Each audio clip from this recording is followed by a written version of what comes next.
going to talk about the seasonal forecast. Take it away, Jeff. All right, thanks, Bill, and good morning to everyone.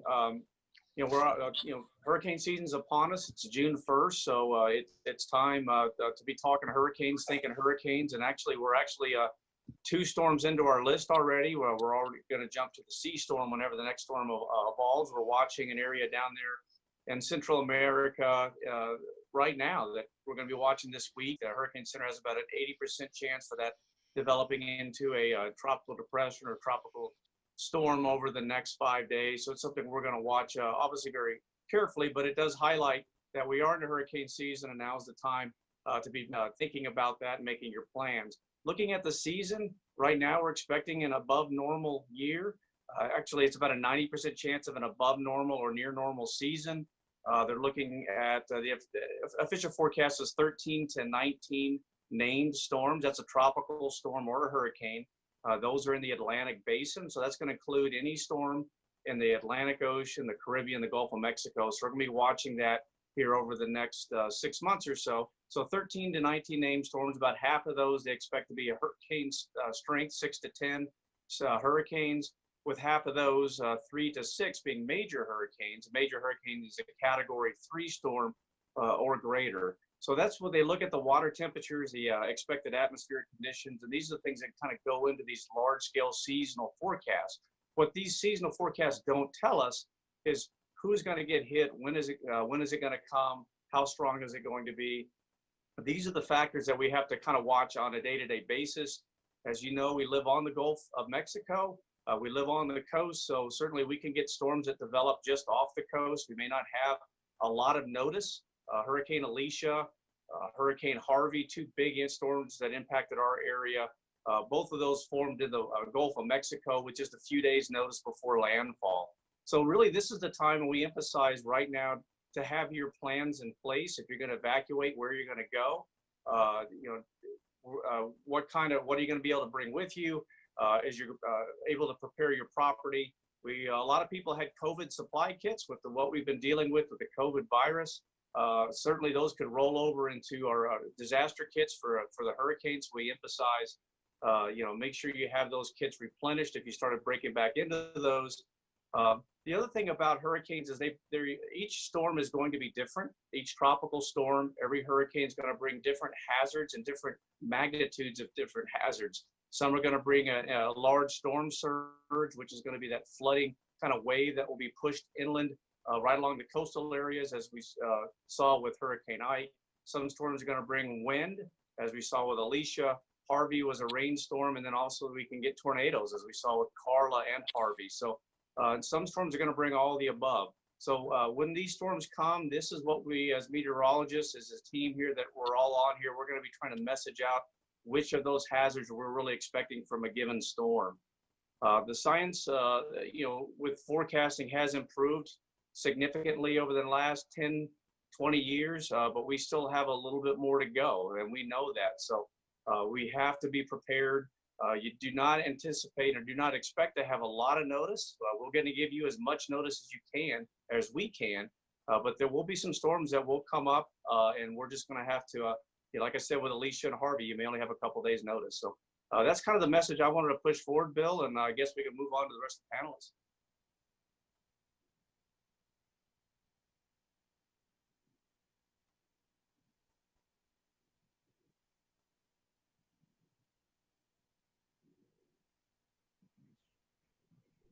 Do I pick it up from here?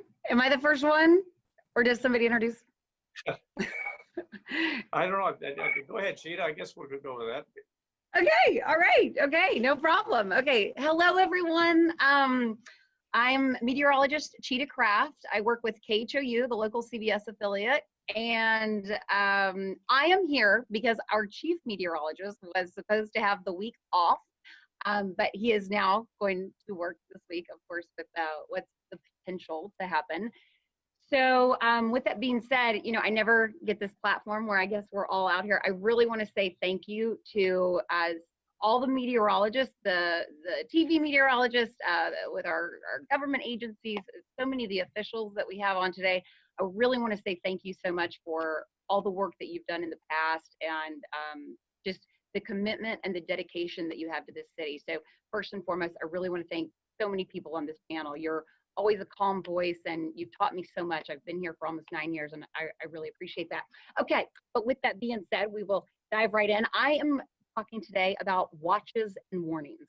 And to me, this is the most important part when we're talking about any severe weather, and especially a tropical storm or a hurricane. To me, the easiest way to communicate to the public is a watch. You quickly see the area defined, and it's a quick visual, and it's easy to understand, and that's, I think it's the best way to communicate that. However, I do want to show you, let's see here. Can everybody see this? Are we good? Go, hold on, wait. Hold on 1 second. Let me get it. There we go, okay. What about now? Are we good? Can everybody see a graphic? I can see it now. Okay. All right, we good. Thank you. Thank you. Okay. So when we're talking about a watch and a warning, just quick takeaway, with a watch that's saying, hey, tropical storm or hurricane conditions are possible within the specified area. Again, you will see that highlighted in the area of concern, and then watches are usually issued 48 hours in advance. With a watch, the takeaway is to be prepared. You start thinking about what you need to do for you and your family to be prepared in the instance that then we would have a warning. So talking about a warning that would be issued for a tropical storm or a hurricane, warnings are typically issued 36 hours before the onset of conditions, and a warning is saying it is now time to take action. And I know that we're specifically talking today about watches and warnings pertaining to hurricane season, but I also wanted to show you just in general when we're talking about watches and warnings. Bear with me. Got it? Okay. In general, you know, in Houston, we're tracking so much weather all the time. You know that. Be it a severe thunderstorm watch or a flash flood watch or tornado watch. And the takeaway here for anybody watching in the public, a watch is saying, hey, there's the risk of hazardous weather and you need to have a plan. A warning is saying it's immediate, it's imminent, it's occurring. So you need to take action now. I think this is also a great time to say, you know, if any app, it doesn't matter what station or what agency that the app that you have, you always want to be able to get an alert on your phone or a text to say if there's a watch or a warning across the city. This is something that we're going to see on and off. So especially if you're new to the city, this is a great time to have your plan, of course, for hurricane season, but it's also just a great time in general to be prepared for weather in general. Let's see. Yes, I've got to help. Okay. Okay, stop share. Okay, now we're back. All right, the graphics are over.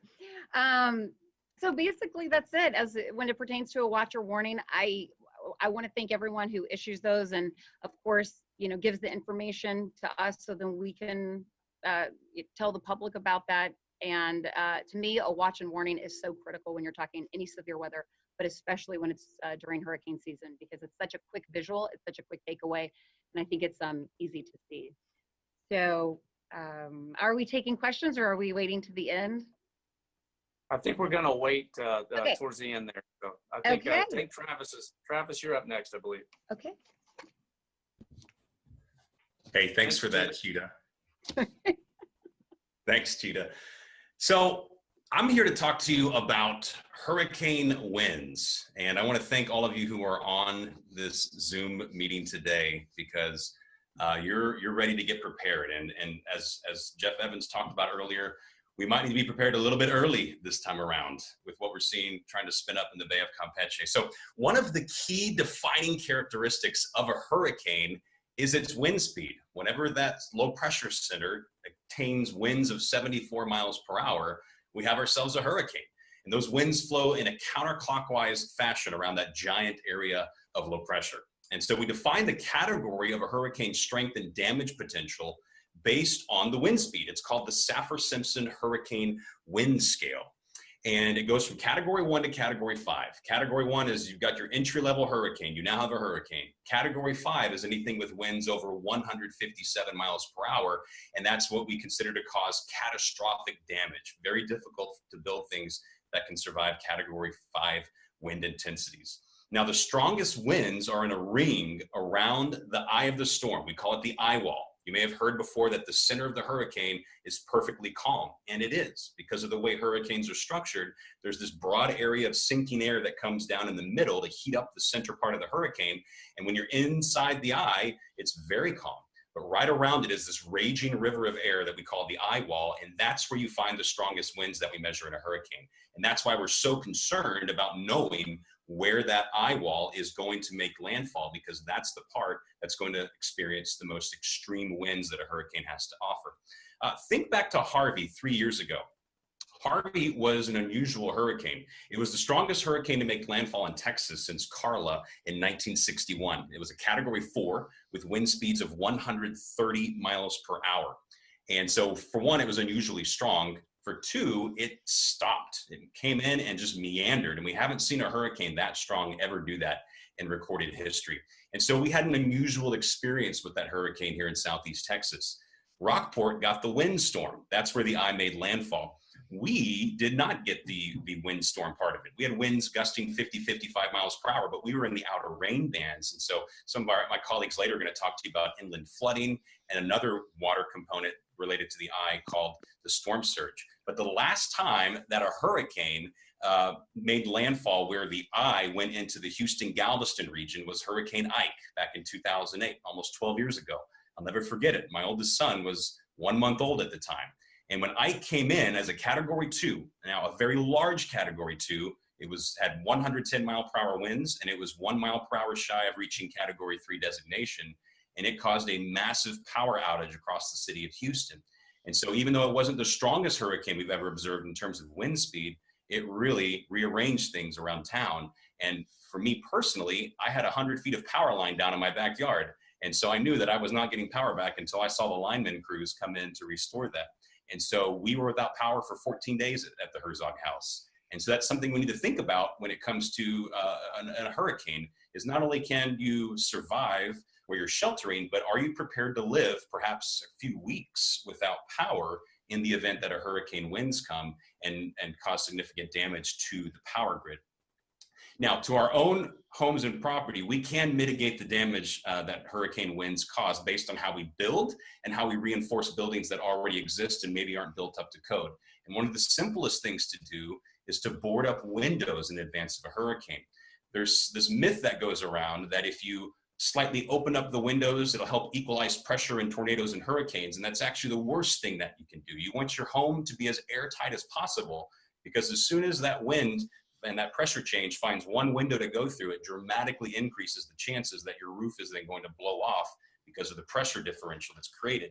And so that's one thing that you can do to make sure that your home is as protected as possible, is protect those windows. It's not just about the windows breaking, it's about what happens if it breaks and what that air pressure change can do to the rest of the structure of your home. Now, when I give weather safety talks to my audiences, I find that most people are most terrified of the winds, and rightfully so. But did you know that the winds of a hurricane are not the deadliest part by a long shot? When you look at all the people that have perished in tropical storms and hurricanes, very sadly, about 10% have died from causes related to the winds. About 90% of people that die in hurricanes and tropical storms drown in the water. So the wind needs to be respected. We need to protect from it, absolutely. But we're drowning in storms more so than we are dying from winds. And that's why we say ahead of a storm, we run from the water. We hide from the wind. We do not issue evacuation orders based on hurricane wind speeds. We issue evacuation orders based on how far inland the water is going to go. And so we can survive the hurricane winds. We can shelter in place and be okay through the storm, but we have to let the folks that are on the coast get out first whenever there's hurricanes because of that threat from the water. And I believe next up is going to be my colleague, Frank Billingsley, that's going to talk to you more about the storm surge. But I hope that what you heard today about winds is both helpful and encouraging, that as much as we fear those strong winds because we're not used to them, that's one of the most survivable parts of a hurricane if we'll just shelter in an appropriate place. Thanks for your time. And I am actually off this week, like Cheetah's boss. So might cut out a little bit early. But if you see me pop up on TV later on this week, that means get ready. The storm is coming. But I'm going to try to hold off as much as I can. We've got an important family milestone to celebrate this week in the Herzog house. So thanks for your time. Thanks a lot, Travis.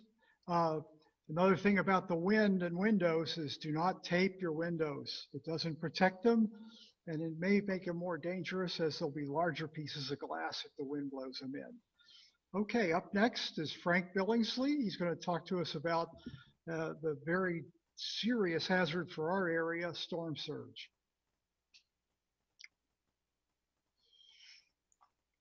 Got it there? I unmuted myself, so hopefully you can hear me. So you can, good. Thank you. Hi, Cheetah. I hardly ever see these people in person. Hi, Travis. Hello, everybody. Thank you for that. Travis is absolutely right about the wind. And the wind also creates what we call the intensity. And so basically the stronger the wind, the higher the intensity of the hurricane. That intensity creates that storm surge. Think of, if you take your ceiling fan, if you could take your ceiling fan off of your ceiling and turn it and make it a big paddle wheel like a hurricane in the ocean, then think about putting that fan on high speed. It's going to create that much more water headed toward the shore. So the definition of surge is water that is heading toward land, it's going forward, and it's going up. And so it surges upward. The perfect example is that if you have a 20-foot storm surge, then from where you're standing on dry land, that water is going to be 20 feet above you. The models now are able to take in astronomical tide to give that kind of a forecast. You may see a 6 to 8 surge because there may be some variation, but they're very good about trying to make the definition very simple. The storm surge forecast is how much water is going to be above dry land. So these models also take into consideration the inlets, the bays. They don't take in river flow or rain that's falling, which is another factor, and why we have to look at not only the heavy rainfall that comes with these storms, but also the surge. But they're very good about modeling. 90% accuracy with a storm surge model, what we call the slosh model. And those are very easy to look online. So really 5 factors go into what kind of surge, how big the surge is going to be, and how dangerous it's going to be. One of them, as I said, is the intensity, the strength of the storm. That's part of it. How big is the storm? Ike, as Travis said, Ike was a 2 in terms of its wind, but it had a 21-foot storm surge at Eagle Pass. It had the storm surge of a 4 because it was a huge storm. By some measures, it was bigger than Katrina, but it was a very, very big storm. And again, that's like taking that ceiling fan, the bigger the blades, the more water that fan is going to push toward the shoreline. So the size really matters with a hurricane and its storm surge, and also the strength, and also the speed itself of the storm. If it's lumbering along slowly, then it can push more and more and more water. If it's moving quickly, maybe not so much. A couple other things that are really important. How's it coming at you? If this storm is coming straight toward the shoreline, then it's pushing that water straight toward the shoreline, as opposed to coming in at an angle. So a storm coming in at an angle is not quite the severity and the height of the storm surge. There's still going to be one. We saw Hurricane Charlie in 2004, came off of Cuba, went into Florida at an angle, category 4, but only an 8-foot storm surge. And that's why it came in at an angle. Then you had Ike, which came in straight toward us and was a category 2 with a 4-foot storm surge. I mean, a 20-foot storm surge, a category 4 storm surge. That's why, because it had so much direct impact as opposed to an angle. So that's one thing. When you look on the internet and you see these storms, how are they coming at us? Are they coming right at us, or are they coming at an angle? The other thing is, how far away are they? This is called fetch. Fetch is distance over water.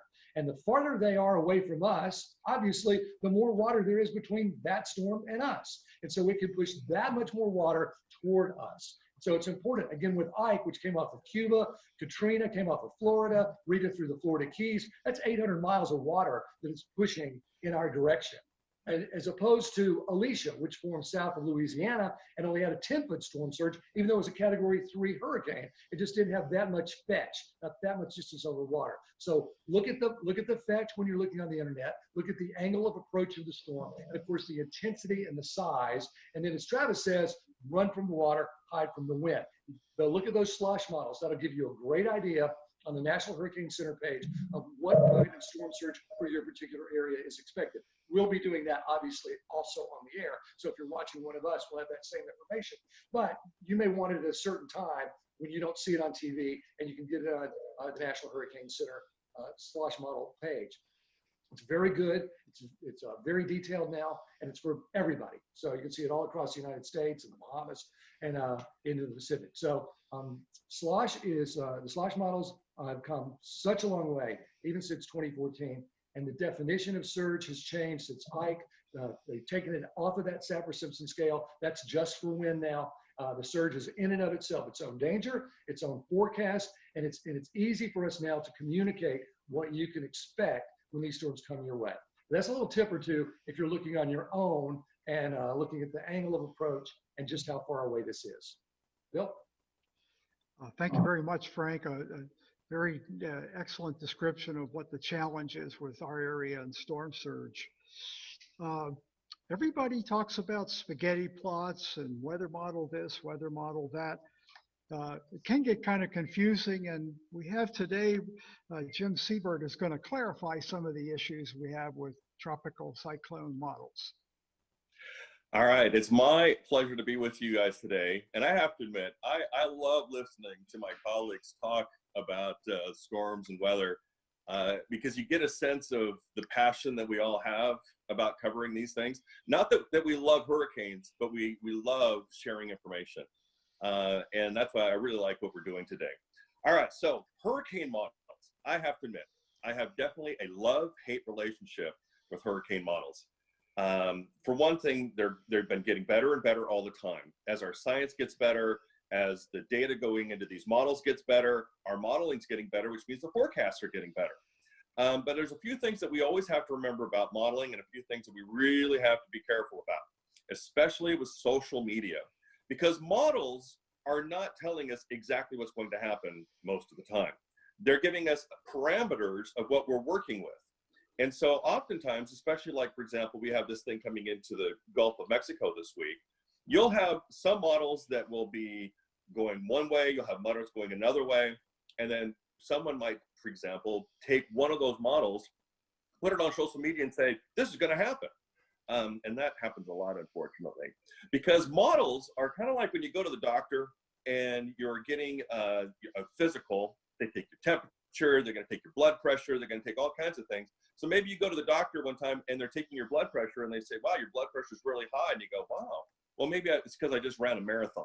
So sometimes in modeling, it's the same, where the models are looking at all this data, which is tremendous amounts of information, and there might be a piece missing at one of the particular runs of the models, which could greatly influence that model for that next output.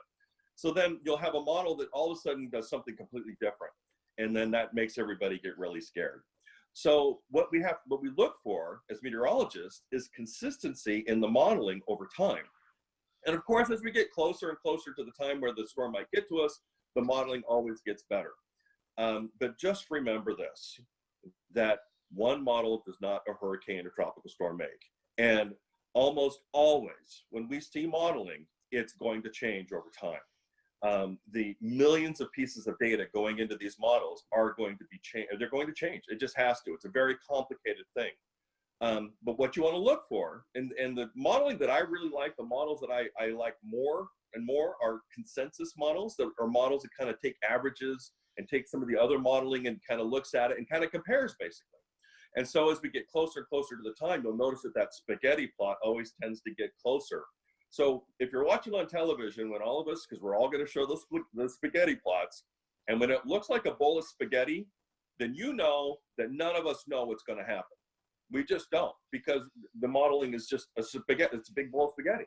But once you start seeing those models coming together and you see that they're in agreement a little bit more, your confidence, our confidence starts to rise, and then the forecasts get better. So with modeling, again, love-hate relationship. They are fantastic, and they are so much better now than 30 years ago when I started my career. It's amazing, and I think they'll just continue to get better. So that's my give and take on modeling. Oh, very good. Thank you, Jim. Let's hope the models steer these storms somewhere different this year than here. Our most recent biggest hassle with tropical systems has been excessive rainfall. Today we got Gaston Heredia. He's going to talk about tropical rainfall and flooding.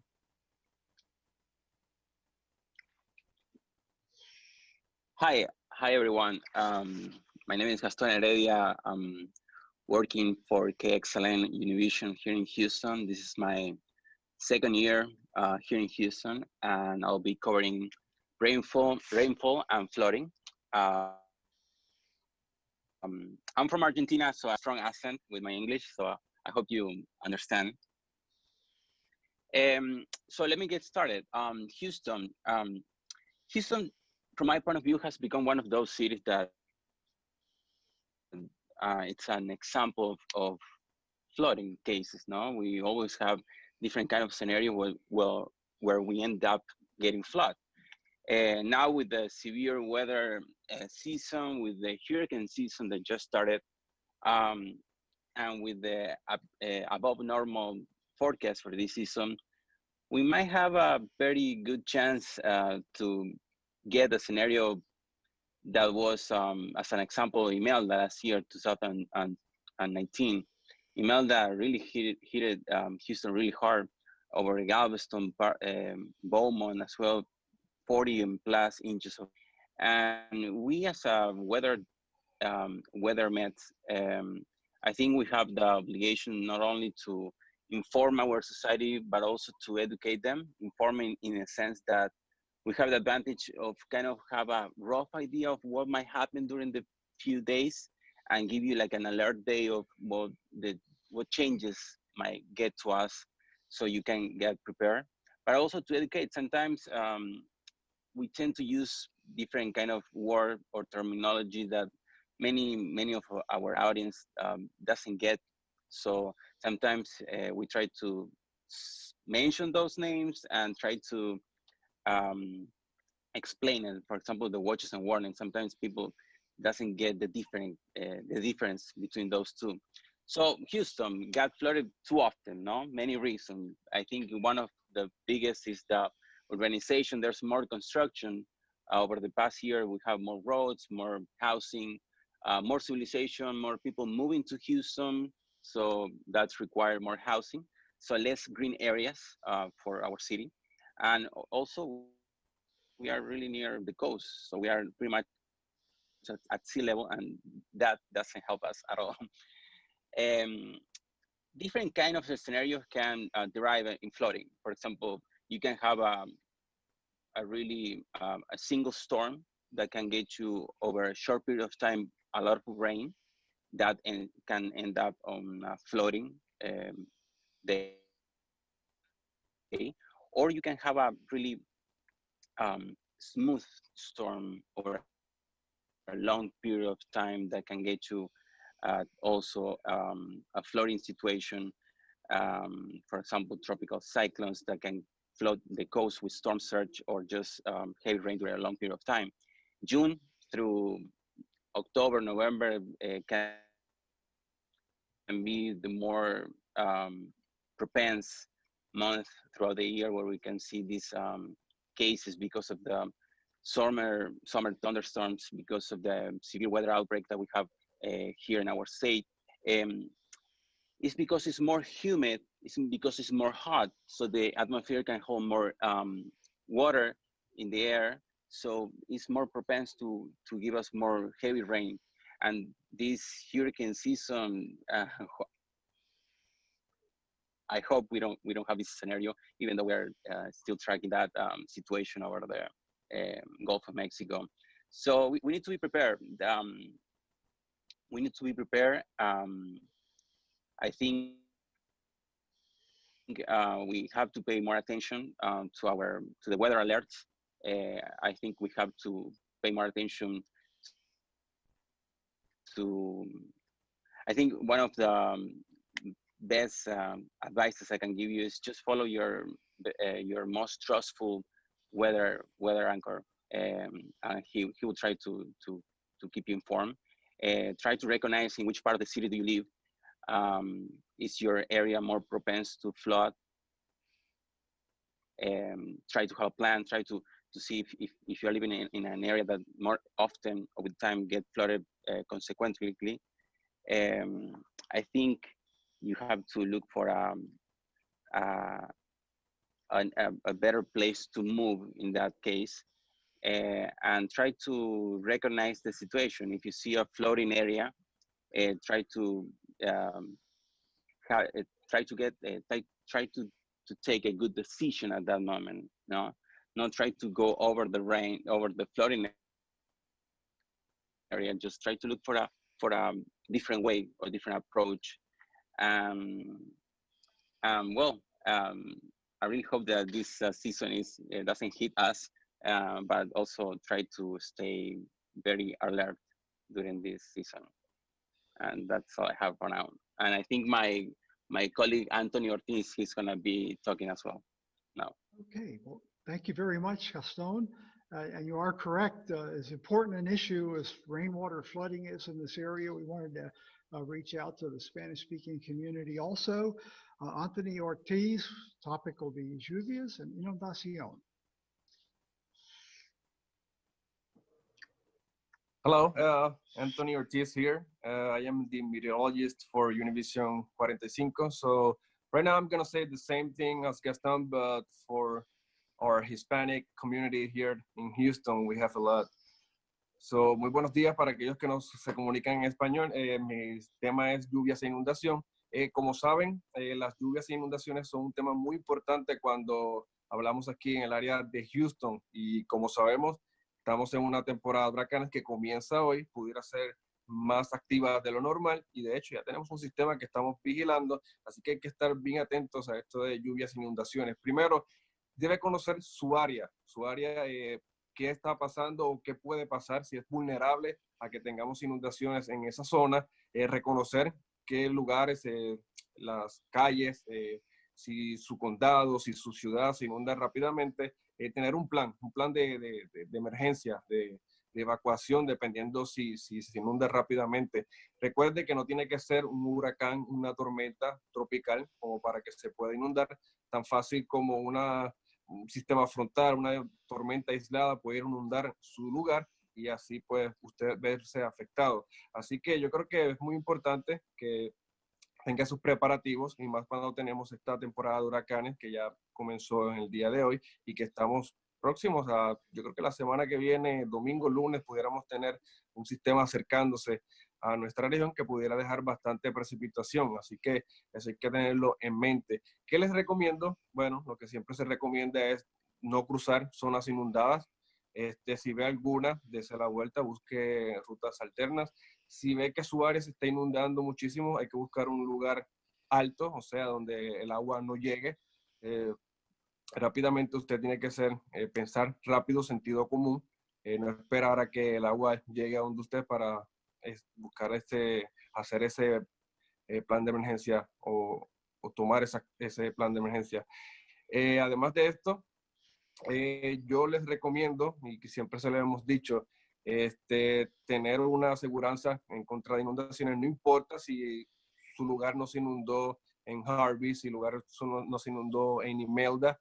Recuerde que puede pasar algunas tormentas y no se inunde, pero llega el momento que cae agua sobre su zona cercana y es ahí cuando tenemos rápidamente alguna inundación. Así que es muy importante que ya con su familia tenga todos los preparativos para lo que pueda ocurrir en un evento como una tormenta, un huracán o tan simple como una inundación, recordando que las inundaciones son lo más que pues las personas lamentablemente pierden la vida en cuanto a estos sistemas.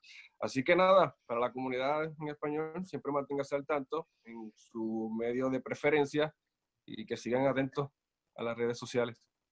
That will be all for me. Thank you very much. That is a very important information. Last person up on our panel is Carlos Robles from KTMD. He's going to talk about the other threat in the winds category in hurricanes, and that is tornadoes. My name is Carlos Robles. I'm the Chief Meteorologist of Telemundo Houston. And it's a pleasure to be here with you guys. And it's a pleasure to see more and more every year Hispanic meteorologists working together to send this message for our community. Our community is growing and growing in Houston, and we need to share this kind of information because they are coming from places that they don't really know how to handle a hurricane. The subject that I need to take care today is about tornadoes. And when we talk about hurricanes, we think about most of the time about rain and wind, right? But we have to remember that they can generate tornadoes as well, especially when they are making landfall or when they are close to the coast. So these tornadoes embedded in this broad and big circulation of the tropical cyclones are usually weak and short-lived, but they could be strong and could cause some really damage. And we need to remember Harvey during 2007 here in Houston. We saw so many tornadoes, and we was more than 96 hours under a tornado watch. So these tornadoes are a big challenge for us as a meteorologist because their rotation is usually so little tiny, so small inside of this hurricane. So they are really hard to see on radar. So when we are watching a hurricane approaching to the coast, it's kind of difficult to see where are these little circulations located inside of the hurricane. So tornadoes are more common in the northeast quadrant of the tropical system. This is not new for us in Houston. As I said before, do you remember about Hurricane Harvey in 2017? So I want to share with you guys I think I can do this here now. Okay. I got a image. I don't know, I don't see it. Let's see. Well, I'm trying to share an image with you about all of the tornado. I believe that I can share it. I don't see it in my desktop. I don't know why. But the thing that I want to share with you, you can see me now? Yes. Okay. So the thing that I want to share with you is it's about all of the the tornado warning that we really faced during Harvey. And it was more than 150 tornado warnings that we really, the National Weather Service issued during that time. So it's kind of really difficult to see and to identify this little vortex. So we need to prepare also during a hurricane situation for tornadoes. And it's really important to you to know that where they are located. And remember that if you are in the northeast quadrant of the hurricane, you are more likely to see a lot of tornado warnings. So talking about Harvey, I can say that it was a huge challenge for me to communicate the tornado threat because we are dealing with a catastrophic flood in our city as well. So it was frustrating for me to tell the people to go outside, but at the same time telling the people, hey, you need to look for a place inside of your home where you can be protected because a tornado probably is coming to your area. So I always recommend that if we are in a possibility of getting another hurricane, you have to identify a safe place at home. And the best place in your home is a place that is surrounded by walls. So you need to have a plan A, a plan B, and a plan C.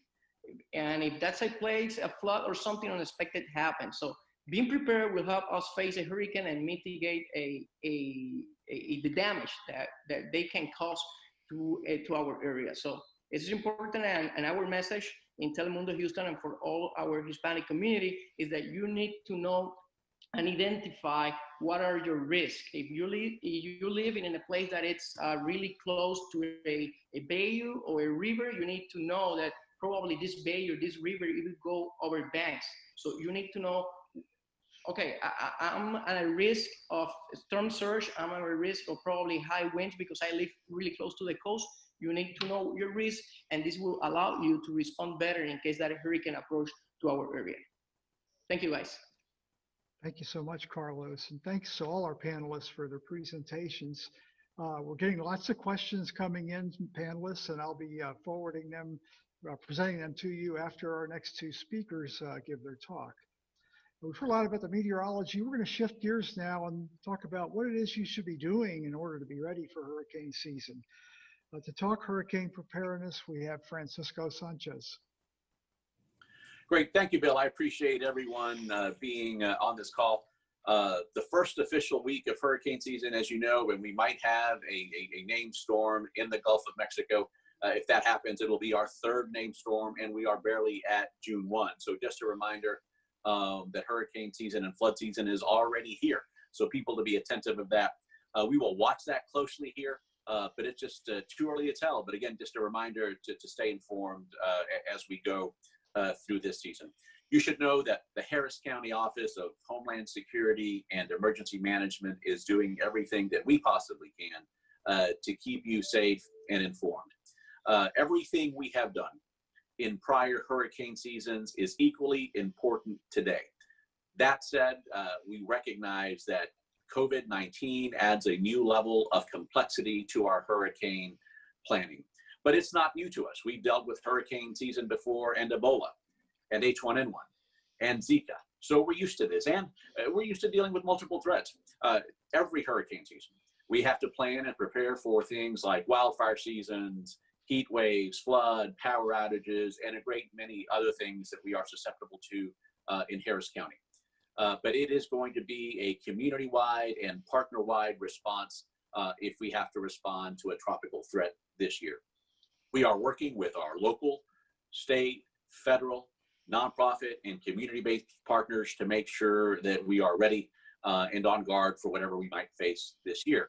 There are some key elements that we're particularly focused on: evacuation, sheltering, transportation, mass care, and recovery. Those part of preparedness and response that are likely to bring a lot of people together. On evacuation, we are going to make those decisions based on storm surge. That is, people that are the most susceptible to the deadliest part of the storm, typically along the coast. One thing that will not change is that staggered evacuations do work. If we find ourselves having to evacuate for surge, we will start with those communities along the coast, letting them get out first, followed by the communities behind them, and then moving further inland. So staggered evacuations work, making sure that we issue those evacuation orders in plenty of time. And we will certainly be making sure that in social distancing, we account for that timeline. Sheltering is obviously a question people are asking about because of the social distance requirements that are involved in that. Working with partners like the American Red Cross, making sure, also recognizing that Harris County is not a sheltering community for a storm. We may open shelters after the fact, but we don't want to open shelters because we don't know what those impacts will be before the storm actually gets here. When you go to a shelter, you can expect that you will be asked questions like, have you been exposed to somebody with COVID? Are you showing any symptoms? Have you traveled outside the state? And temperature checks. Those operations will have plenty of social distancing there. So we're making sure that we have the capacity for more shelters, working with our partners, doing mass care, and in recovery, where we have those recovery centers that open physical locations, we'll be working to make sure that those are safe for you as well. That's what we are doing. What can you do, especially for those of you that are new to Harris County and have not faced traditional hurricane with us before? It remains the same, but you should be doing. Get a kit, make a plan, and stay informed. Obviously, we want to make sure that your kit has plenty of sanitation supplies, make sure you have batteries for flashlights, make sure that you have chargers for your devices. So if power goes out, you will have a way to stay tuned for the latest information. Making a plan. Knowing whether you are in an evacuation zone is really important. Are you susceptible? Are you at risk of the storm surge, of the rain, of the flooding, of the winds, or all of those? That's critically important. And for your planning purposes, only evacuate if you are ordered to evacuate. Don't evacuate for a matter of convenience. That is really important right now as we grapple with COVID-19. Staying informed. Follow only trusted sources of information. There is a lot of information that's available on the internet. Some of it is great. Some of it isn't very trustworthy. And you should follow, so you can follow Ready Harris, we're a trusted source, the National Weather Service, any of the local news stations and meteorologists on this webinar are trusted sources. Follow multiple trusted sources to get that information. The more reliable and trusted and official information that you get, the safer you're going to be and the better prepared you will be for hurricane season. So you can sign up for alerts from Ready Harris by going to the Ready Harris website or following us on social media. Also, if you have disabled the wireless emergency alerts on your phone, those are that interesting and loud sound that you get for a weather alert. Make sure that those are enabled to get the latest information. So Harris County, it's doing its part of the response, but you need to do your part too. You are going to be the single most important factor in determining how safe you are for an event. So we're counting on you to do that. Have a safe hurricane season. Make sure to follow trusted sources of information and stay informed moving forward, especially this week. Thank you so much. Very good information, Francisco. Our next speaker is going to fill us all in on what you need to know about the flood warning system and flooding in Harris County. It's Jeff Linder. All right, thanks, Bill. And as everybody knows, the #1 hazard here in Southeast Texas and the Houston area is flooding. And so we get tropical storms and hurricanes from time to time, but we can have flooding any time of the year. So we can have, obviously, we've had flooding in May with the Memorial Day floods, and in April with the Tax Day floods. And if you go back, one of our biggest floods ever was in the month of December. And so it's not just tropical storms and hurricanes where we can get significant flooding, although they tend to be one of the aspects where we get some of the more widespread flooding. And so, you know, that's what we've had the last couple times we've had storms. Harvey was an inland rainfall and flood threat. Last year with Tropical Storm Imelda, again, inland rain and flood threat. But as has been mentioned before, a tropical storm and a hurricane is a multifaceted, multi-threat situation. And so you have to use all of the different threats per that storm and be very careful about drawing conclusions from past storms. So, you know, the next storm that comes our way, it's probably not going to be like Harvey. It's probably not going to be like Imelda. It's probably not going to be like Ike. It's going to be its own storm, and it's going to have its unique impacts that impact the area. And so just talking a little bit through the flooding, you know, we've been through this a lot. We hear a lot about flood insurance. We highly recommend all of the citizens in this area to have flood insurance. Only about a quarter, 25%, maybe 30% of the residents in Harris County have flood insurance. So that means, you know, upwards of 70% of the folks in this county do not have flood insurance. And your homeowner's insurance does not protect against flooding. And so it's very important you have flood insurance. And we hear a lot of folks say, well, I'm not in a floodplain, or I've never flooded before. And around here, if you look at some of our past storms, Allison, Harvey, even Imelda, 50 to 60% of the homes that flood are not located within a floodplain. And that's because we're flat, and we have a lot of what we call sheet flow and ponding flooding in the urban area. So this is that street flooding we see from time to time. And if it gets high enough, if it keeps raining long enough, it can get into the homes. And a lot of our flooding comes from that.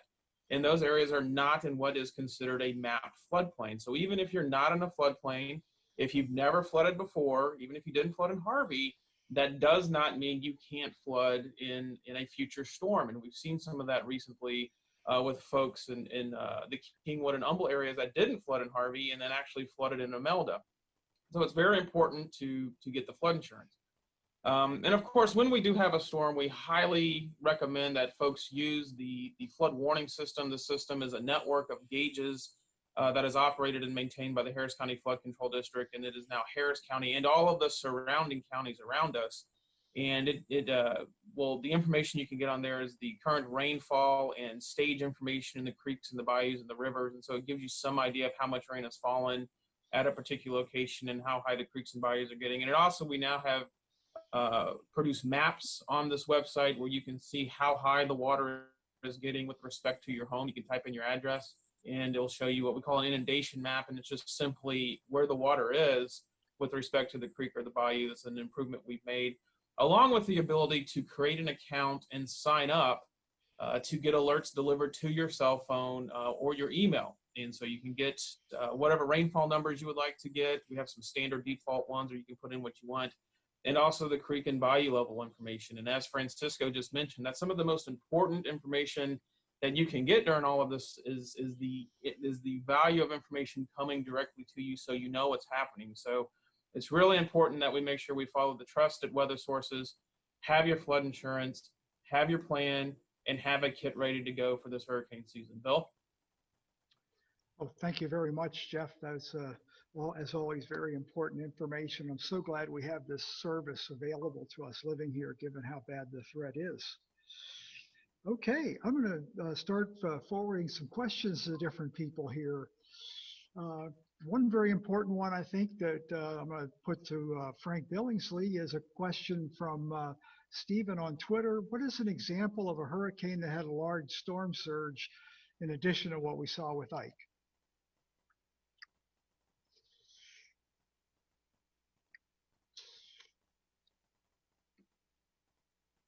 Okay, Katrina.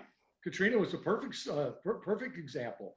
And as it made the curve, and it had been pushing all of that water from the Florida Straits forward, and then it continued to push it all into Mississippi, and they really got the surge. I mean, the homes that had been there from Camille were sort of the benchmark. If you survived Camille in 1969, which also had a 20-foot storm surge, if you survived Camille, you're good to go. You're fine. And then Katrina came along with a 26 to 28-foot storm surge and said, no, you're not. And these were stone houses. You know, water, 1 cubic yard of water is 1,700 pounds. And so you're basically, you're looking about your dishwasher. That's about maybe a little less than a cubic yard, but that's full of water. That's a huge amount of force coming in with a storm surge like that. But Katrina is an excellent example. The top winds, once it got to Biloxi, were I think 126 miles an hour. And in New Orleans, they were like 76 miles an hour. New Orleans had a flood.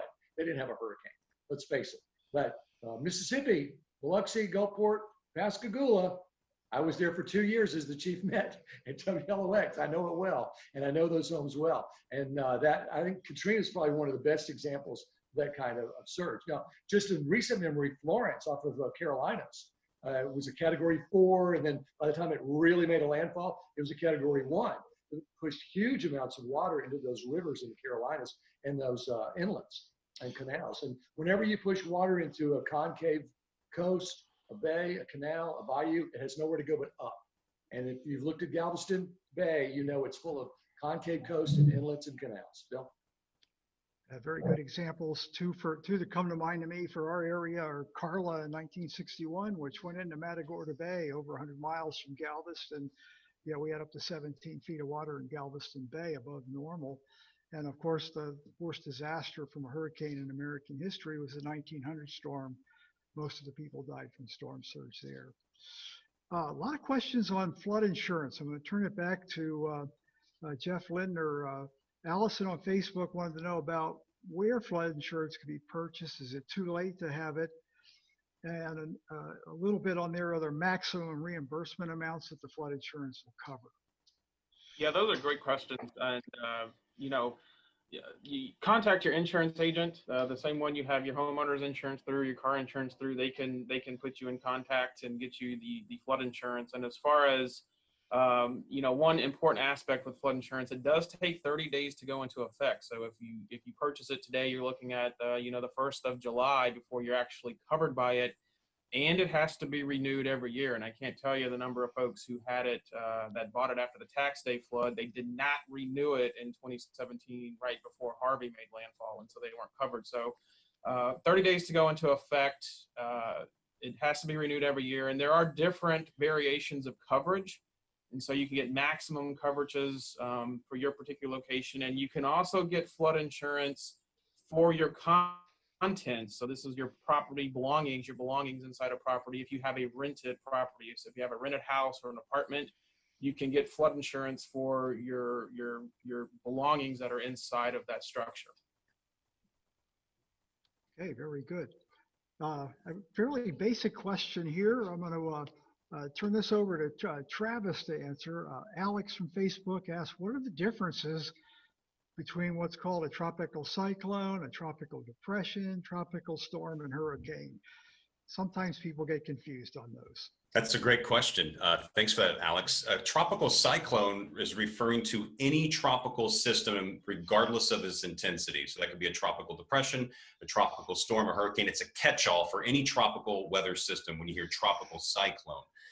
Then when you have depression, storm, hurricane, those are all defined by their wind speeds, and tropical storm strength begins at 39 miles per hour. And you might also hear words like typhoon thrown out there, or just general cyclone. Those are just the same names for hurricanes. In the Western Pacific, which is the most active basin in the world for the most prolific developer of tropical weather systems, we call them typhoons. And if they attain a certain really intense speed, we call them super typhoons. And so those are kind of all different names really for the same thing. But for us here in America, we refer to storms in the Atlantic Basin and the East Pacific as depression, tropical storm, and hurricane. And all three of those are tropical cyclones. And a relatively new designation is a potential tropical cyclone and also post-tropical cyclone. The potential one is the newest one, and that's when the Hurricane Center now has the authority, before a storm has even developed, if they believe that it will develop into a tropical storm or hurricane and make landfall as such, they will start issuing advisories for what they call potential tropical cyclone. And then they number it based on the number of storms we've had so far this year. We could see a situation like that with what's developing right now, trying to in the Bay of Campeche and the Gulf of Mexico. And so that's another phrase. Think of that as a potential storm if you hear potential tropical cyclone. Excellent, thanks. And a related question was the difference between a tropical storm watch and warning and a hurricane watch and warning, and it really is just the strength of the system. The winds are over 74 miles an hour, it'd be a hurricane watch or warning, and below that it'd be a tropical storm. Another preparedness question, I think is very good. A lot of new people have moved here since Hurricane Ike and even since Harvey. What is the advice that should be given the newcomers regarding what is potentially their first Houston hurricane season?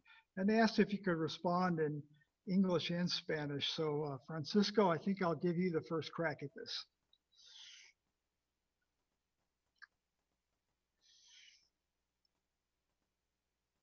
Yeah, someone's telling me to unmute.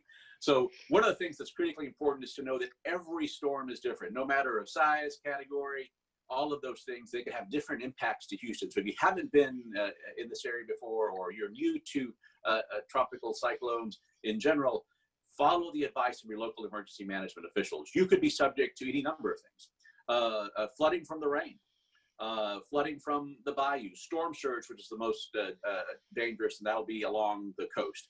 And also wind damage. We haven't had one of those in a while. So this is the caveat, though, for people that have been here for some time, is Hurricane Harvey for us was a flood. It was a flood event. We have not had a traditional type of hurricane since Hurricane Ike. So make sure that you go back and you prepare through all of those things, from a kit to a plan and staying informed. And that third piece, being informed, is critically important.